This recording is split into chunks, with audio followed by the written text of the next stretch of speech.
Assalamualaikum warahmatullahi wabarakatuh. Saya Muhammad Gufron, mahasiswa doktoral Prodi Ilmu Sosial Universitas Airlangga, angkatan 2022-2023. Melalui video singkat ini, saya akan menyampaikan sedikit ulasan tentang McDonaldisasi dan konvergensi budaya di tengah kehidupan masyarakat. McDonaldisasi adalah istilah yang menggambarkan di mana tatanan bisnis restoran cepat saji seperti McDonald menyebar ke berbagai sektor dan institusi yang ada dalam kehidupan masyarakat modern. McDonald ini merupakan bisnis restoran cepat saji yang lahir di negara Amerika, lalu kemudian pada perkembangan selanjutnya menyebar ke berbagai negara, salah satunya adalah Indonesia. Tercatat saat ini McDonald telah memiliki lebih dari 40.300 gerai atau cabang yang tersebar di berbagai belahan dunia. Adapun istilah McDonaldisasi ini pertama kali dicetuskan oleh seorang sosiolog terkemuka, yaitu George Ritzer, melalui bukunya yang berjudul The McDonaldization of Society, di mana buku ini terbit pada tahun 1993 silam. Konsep McDonaldisasi ini menyoroti bagaimana perusahaan bernama McDonald dan bisnis restoran cepat saji lainnya telah mengubah cara pandang masyarakat tentang arti makanan dan konsumsi. Konsep ini juga melihat bagaimana pengaruh McDonald dan perusahaan serupa telah menyebar ke dalam budaya dan berbagai institusi di tengah kehidupan masyarakat. Kehadiran perusahaan McDonald ini menghasilkan pengalaman yang seragam dan terencana, serta menyebabkan kehilangan keberagaman budaya.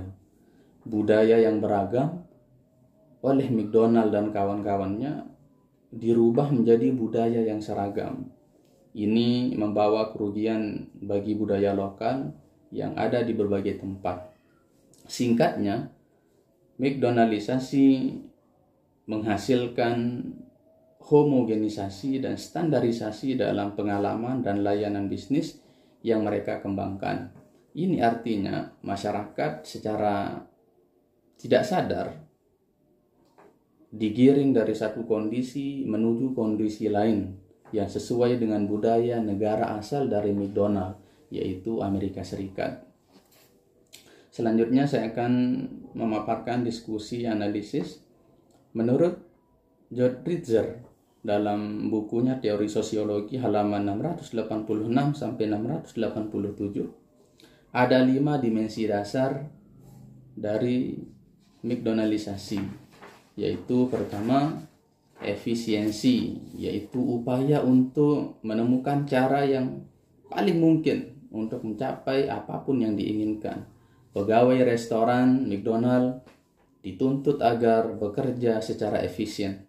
Yang kedua, kemudahan diperhitungkan, yaitu memberikan perhitungan lebih pada aspek perhitungan waktu, atau mengutamakan kuantitas dan sering merusak kualitas. Karyawan diatur bekerja dalam kecepatan walaupun berakibat merugikan pada kualitas kerja dan ketidakpuasan kerja. Demikian pula pelanggan juga diatur agar menghabiskan waktu sesedikit mungkin di restoran cepat saji. Kemudian yang ketiga, kemudahan diprediksi, yaitu terdapat kesamaan pada berbagai hal seperti produk, penataan tempat, karyawan, dan pelanggan. Maka karyawan diatur agar menjalankan pekerjaan mereka dengan cara yang mudah diprediksi, dan pelanggan pun juga diatur atau diharapkan merespon dengan perilaku serupa dan mudah diprediksi. Selanjutnya yang keempat, kontrol melalui teknologi yang menggantikan peran manusia. Ya, di sini maksudnya adalah teknologi mendominasi karyawan, bahkan lambat laun akan menggantikan tugas mereka. Seperti saat mereka menggoreng kentang. Jadi mesin penggoreng kentang di McDonald itu dia akan berbunyi dan mengangkat dirinya ketika kentang yang digoreng itu sudah matang. Ini adalah contoh kontrol teknologi yang menggantikan peran manusia. Yang kelima, ketidakrasionalan rasionalitas, yaitu bahwa karyawan maupun pelanggan sama-sama menderita ketidakrasionalan rasionalitas. Efisiensi restoran cepat saji sering tergantikan oleh ketidakefisienan terkait antrian panjang manusia di counter pemesanan yang ada di McDonald itu. Seperti yang terjadi di kota Mataram di NTB sana, di tempat tinggal saya melihat sendiri bagaimana McDonald memang menerapkan 5 dimensi yang sudah saya sebutkan tadi. Kemudian saya akan menjelaskan beberapa gejala McDonaldisasi yang terjadi saat ini dapat dilihat dari banyaknya perusahaan cepat saji yang ikut menerapkan prinsip-prinsip dari McDonald. Joe Tritzer dan Jeffrey Stepniski menyebut dalam bukunya, yaitu Teori Sosiologi, beberapa contoh perusahaan yang mengadopsi prinsip McDonaldisasi, yaitu pertama, Blockbuster di Amerika memiliki lebih dari 2.000 toko di 28 negara. Yang kedua, Walmart di Meksiko memiliki 1.000 toko di luar negeri asalnya. Kemudian yang ketiga, Tim Hortons di Kanada yang bermerger dengan Wendy's memiliki 3.800 gerai.